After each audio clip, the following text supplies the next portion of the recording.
আমি না শুনলেও অনুমান করতে পারছি সেদিনের সম্রাটবাবুর ওই লাল শাড়ি দেওয়া নিয়েই যত গন্ডগোলের সৃষ্টি হয়েছে। কিন্তু উনি যদি আমাকে লাল শাড়িটা দিয়েই থাকেন তাহলে আমার কি দোষ? আমার সঙ্গে সবাই এরকম ব্যবহার করছে কেন? আমি তোর কাছে লাল শাড়ি চাইনি, বরং এটা দেওয়ার জন্য আমি ওকে যথেষ্ট অপমানই করেছি। আর সব থেকে বড় কথা, ওরা তো সামনের সপ্তাহে চলেই যাচ্ছে, তাহলেই তো সব যোগ কি মিটে যায়। তাহলে কেন আবার ঠাম্মা, সোনা ঠাম্মা ওর ঘরে কি বলতে গেল? এই ব্যাপার নিয়ে ওকে যদি আর কিছু বলা হয়, তাহলে ভদ্রলোক নিশ্চয়ই কিছু মাইন্ড করবেন। উনি আসলে তো জানেন না বাংলার নিয়ম কানুন, একটা ভুল করে ফেলেছেন। কিন্তু সত্যি কি তাই? তাহলে সেদিন যে ওই কথাগুলো বলছিলেন আমি চমকে চমকে উঠছিলাম কেন? কোথাও কি ঘটতে চলেছে নতুন করে আমার জীবনে? কোনো কালবৈশাখীর দেখা পাচ্ছে কি? না না না, আর তো কটা দিন, তারপরে তো ভদ্রলোক চলেই যাবেন বাচ্চাদের নিয়ে।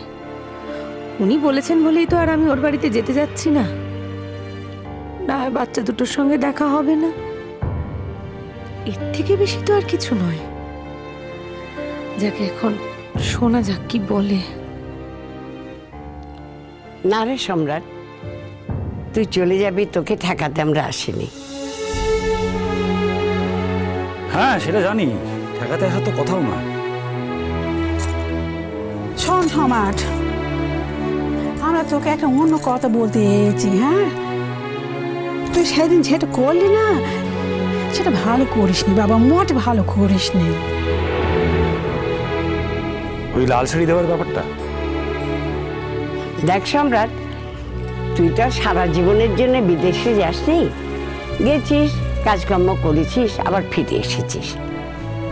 তোর ভাবা উচিত ছিল যে একটা বিধবা মেয়েকে লাল শাড়ি দেওয়া উচিত নয়।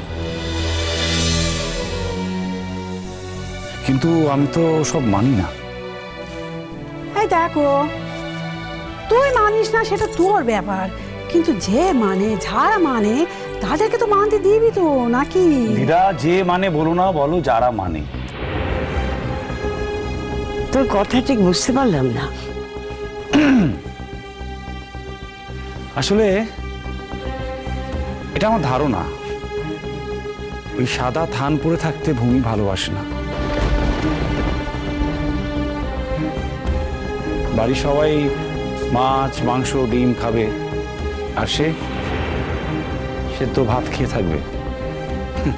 আমি জানি এটা মন থেকেও ও মেনে নেয় না, ও ভালোবাসে না।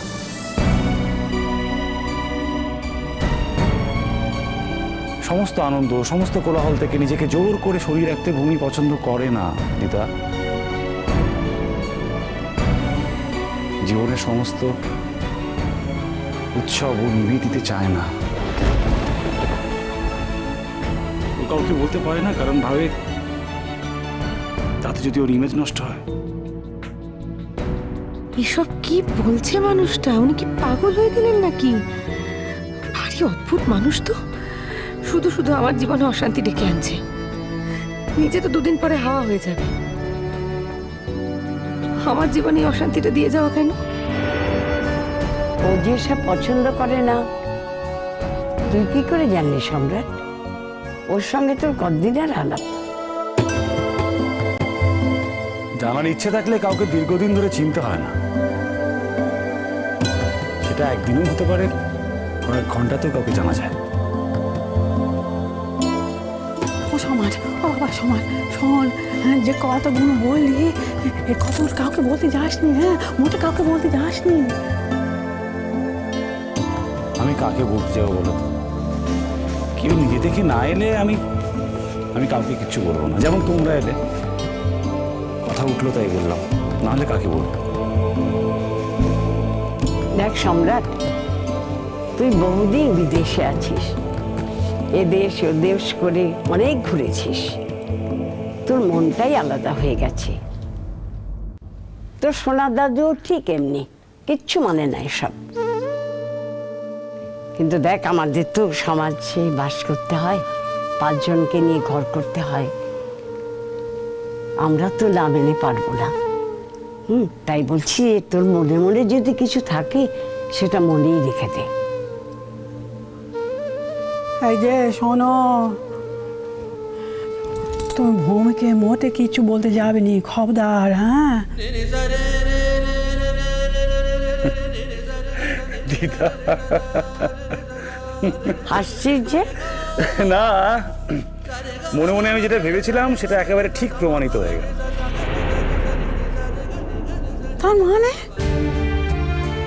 তার মানে হলো এটাই যে তোমরা নিজেরাও মনে মনে জানো যে ভূমি এসব থেকে দূরে থাকতে চায়, আর সেই জন্যই তোমরা আমাকে আগাম সাবধান করে দিচ্ছ যাতে ভূমিকে আমি কিছু না বলি। শোন সম্রাট, তুই কটা দিনের জন্য এখানে এসেছিস? হ্যাঁ, এসবের মধ্যে তো মাথা ঘামানোর দরকার নেই। হ্যাঁ, সংসারের কথা তুই কেন ঢুকতে যাচ্ছিস বল দেখিনি? হ্যাঁ, এমনিতে ইতিমধ্যে তোর কথা নিয়ে কত কথা উঠেছে তুই জানিস। আর তুই আমার বাপের বাড়ির লোক, এতে আমার কতখানি মাথা খাটো হচ্ছে বল দেখিনি? সেটা তো নির্ভর করবে তুমি কার কথা ধরবে তার উপর। তুমি কাকে কতটা দাম দেবে তার উপর নির্ভর করবে আমার, তোমার, এদের সবার ছোট হওয়া কি বড় হওয়া। আচ্ছা, তুমি তোমার মেজ ছেলেকে এতটাই দাম দাও? শোনো, শুধু আমার মেজ ছেলে নয় কো, আমাদের অনেকের মনে, মানে আমরা কিছু বলিনি বটে, কিন্তু অনেকের মনে কতখানা আছে। না না না, তুমি কাজখানা মোটে ভালো করনি, মোটে ভালো করনি। আমার তো মনে হয় না আমি কোনো অন্যায় কাজ করেছি। তোমাদের একটা কথা বলি দিদা, তোমরা এই বাড়িতে সকলে নিজেদের নিজেদের লোকেদের সঙ্গে থাকো, আনন্দে শান্তিতে। আমাদের সোনা দিদা জীবনের শেষ প্রান্তে গিয়ে নিজের মানুষটাকে ফিরে পেল, অথচ যখন সোনা দাদু ছিল না তখন তোমার মনের অবস্থা কি ছিল সোনা দিদা? তখন কি এতটাই আনন্দে থাকতে পারতে? না। তারপরে পারি মাসি অমর্ত্য মেশোকে ছেড়ে চলে গেল, তারপর নিজের ভুল বুঝতে পেরে আবার ফিরে এলো, এখন অমর্ত্য মেশোর সঙ্গেই থাকে। আসলে আমাদের এই জীবনে না, মানে প্রতিটা জীবনে একটা লড়াই, আর লড়াই থেকে আসে উত্তরণ। তাহলে লাল মরে গেছে বলে ভূমির জীবনে উত্তরণ হবে না কেন? সে কেন আর 4-5টা সাধারণ মানুষের মতো বাঁচতে পারবে না? তাকে কেন সমস্ত আনন্দ, সমস্ত কিছু থেকে একা থাকতে হবে, সরে থাকতে হবে জোর করে? সে কেন বঞ্চিত হবে এসব থেকে? কেন? কারণটা কি এগুলো? আচ্ছা, তোমরা তো এত ভালো, এত সেন্সিবল মানুষ, তোমাদের কথাটা কখনো মনে হয়নি? কি করবি ও বল, কি করবি? অকালে স্বামীটা চলে গেল, সবই কপাল। বুঝলি? কপাল কপাল, ওই হরা কপাল। আচ্ছা, কপাল আমরাও তো তৈরি করি। হ্যাঁ যে শোন, তোর কথাগুলো শুনে না আমার খুব ভয় করছে, খুব ভয় করছে। হ্যাঁ, তুই কী বলছিস আমি মোটে কিছু বুঝতে পারছি না, মোটে কিছু বুঝতে পারছি না। শোন, তোর কবে জানি যা বল দেখিনি? মামা হাসিস কেন? হাসার কথা কি বললো? হাসি হবে না? এই 2 দিন আগে তোমরাই যাতে আমি বাড়ি ছেড়ে চলে না যাই সেই জন্য কত চেষ্টা, কত অনুনয় বিনয়, আর আজকে জিজ্ঞেস করছে 2 দিন পর আমি কবে যাব। হাসি ফাঁসি হবে না? আরে শোন না, শোন, তোকে আমরা কখনোই এ বাড়ি ছেড়ে চলে যেতে বলতাম না, কিন্তু আমাদের মনে হচ্ছে কি জানিস, তোর এই কথাবার্তাগুলো ভূমির মনটাকে কিরকম উতলা করে দিচ্ছে। তাই নাকি? বাহ, তাহলে তো আমি খানিকটা সাকসেসফুল। কি বলছো কি?